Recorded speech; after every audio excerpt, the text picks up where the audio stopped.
So, yes, I was thinking, you guys, about the Diddy case, not from a sort of voyeuristic perspective, but, all the legal parts, it's very sort of interesting to me on that level. And one of the things, and speaking of that, before I even go into that aspect, I heard also that there's this guy, Shannon Sharp. I know everybody knows him. He has this YouTube channel called Club or podcast called Club Shay or something like that. And he might have been in sports prior to having the podcast, and he just settled a lawsuit with a woman who accused him of, I don't think it was the same kind of charges as Diddy insofar as, trafficking and things like that, but it was definitely for abuse of that prurient nature, okay? And so she was sued for, I think, over $100 million, and he came out swinging, oh, I'm innocent, I'm being shaken down, and so on and so forth. But apparently, he has just settled that case with that woman for $50 million, which is very, very interesting. I mean, I gasped when I heard that just because it's a tremendous amount of money for someone who is innocent of the charges. You know what I mean? Apparently, they had a 2-year relationship. Diddy had a 10-year relationship with Cassie, to be perfectly transparent. And this guy, Shay, had a 2-year relationship with his accuser. And, whatever happened, is whatever she alleged. And he has decided to settle in a civil suit to make it all go away for $50 million. And I just gasped because I thought, oh my gosh, is this the new Diddy? I mean, are we going to wake up in a couple of weeks or a couple of months and hear that this man, Shannon Sharp, whatever, is being brought up on criminal charges for, SA, pretty much. Because that's what happened with Diddy, is that he settled with Cassie for 20 million. 20 million.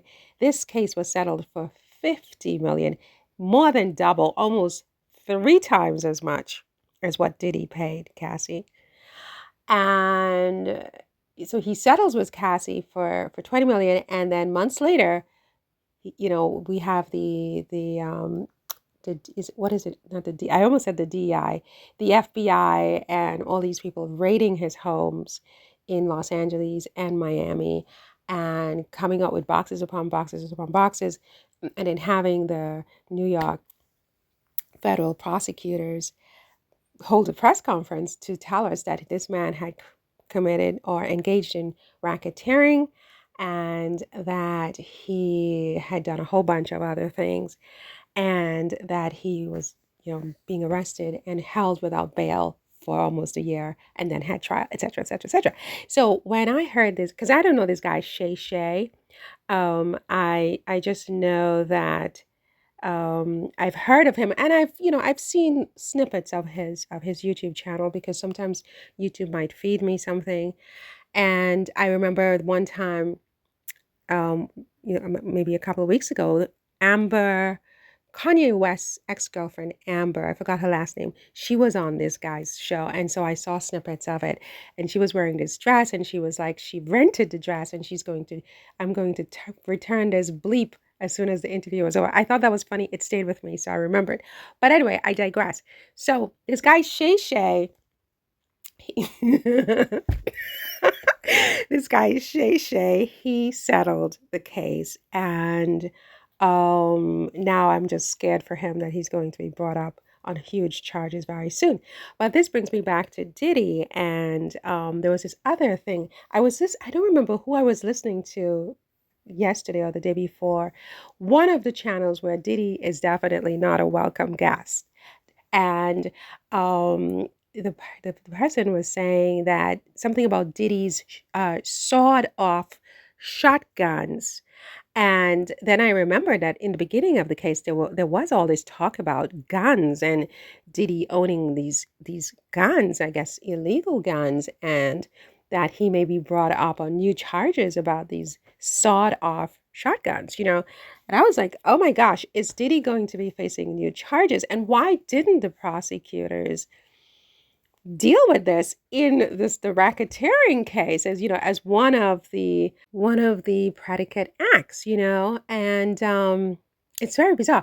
But then I thought, well, first of all, what is a sawed-off shotgun? I don't even know what does that really mean. I mean, it sounds terrible, but what is a sawed-off shotgun? I mean, is it like a shotgun where you like saw off a part of it? I'm thinking maybe the tip of the gun. You take a saw and you saw this off.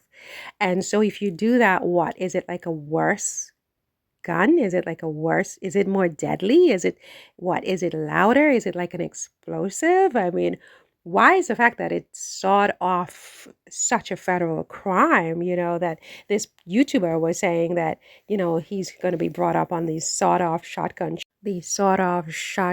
charges, you know? It's kind of like what makes a sawed-off shotgun, and don't tell anybody that I'm even asking this. I should know this at my age, right? But I have no idea. What makes a sawed-off shotgun so like outrageous, you know?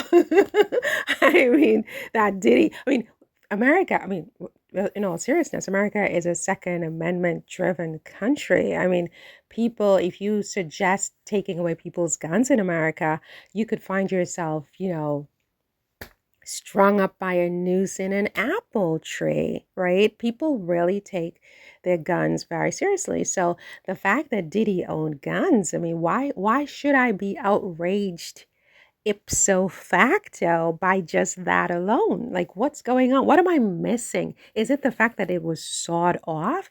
And what does that mean that it was sawed off? You know what I mean? It's very, very bizarre that the fact that he had guns was such an outrage when the Second Amendment it's like a constitutional right in America to own guns, right? Or maybe they were saying that it was the serial numbers that were missing, plus it was sawed off. I mean, I don't know. Why would you saw off a shotgun? You know what I mean? It's very, very, very, very weird. But it's funny to me how, you know, some of these YouTubers, like where I am, I hear stories all the time on YouTube or on the news of men going into malls and churches and workplaces and schools and literally shooting up dozens, if not hundreds of people. And I never hear anybody sticking on the story to the point that they do with the sawed-off shotguns that Diddy apparently has. I don't think, I mean, correct me if I'm wrong, no one has ever convicted Diddy or found Diddy, or if I think he's been accused of killing certain people, but are these real or is it just rumors, right? Because if these accusations are real, why wasn't he charged, right?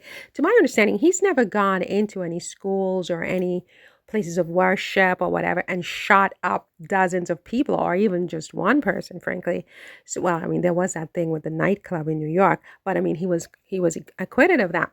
But the point I'm making is that there have been so many mass murderers with guns in America that you don't hear anybody saying anything about them beyond, you know, they did the crime, they do their time, sometimes they kill on the scene, sometimes they go to prison, but nobody's calling for them to spend the rest of their lives in jail. Nobody cares.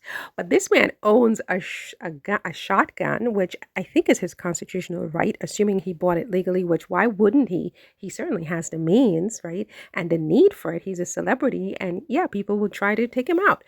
So why is the fact that he owns this gun enough to put him back on under a new trial? I don't really understand that. Do you guys understand that? Like, I mean, what am I missing? What is this? What's a sawed off shotgun? What does that even mean? Anyway, so that's all for this one. I just thought I would throw that out there. I mean, and to be clear, I'm not defending Diddy and any of his lifestyle. I have no idea about this lifestyle. I mean, my lifestyle is very different from this. I have no interest in this stuff.